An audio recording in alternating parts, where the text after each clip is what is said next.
International purple fest सध्या गोंयांत चालू आसा आणि तुम्ही जेन्ना पणजे ESG कडेन जो वेन्यू आसा पर्पल फेस्टाचो थंय जर तुमी ह्या दिसांनी क्रॉस जायशात जाल्यार तुमकां एक बरो असो वास येवपाचो आसा. कारण आमी सद्याक पळयता की पर्पल फेस्टाच्या निमतां लागून जे सायकल अगरबत्ती आसा तेंच्यांनी हांगासर तेंची 125 फीट इतली लांब जी अगरबत्ती आसा ती हांगासर जो योग सेतू आसा थंयसर ती तेंच्यांनी पेटोवन दवरल्या.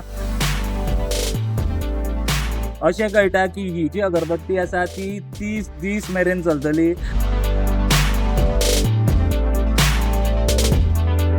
आणि आमी सद्या ह्या जाग्याचेर हांगासर उबे आसा आणि तुम्ही म्हाज्या फाटल्यान ही जी 125 फिटाची लांब अगरबत्ती जी सायकल अगरबत्तीन पर्पल फेस्टाच्या निमतान हांगासर पेटयल्या ती हांगासर आमकां दिश्टी पडटा.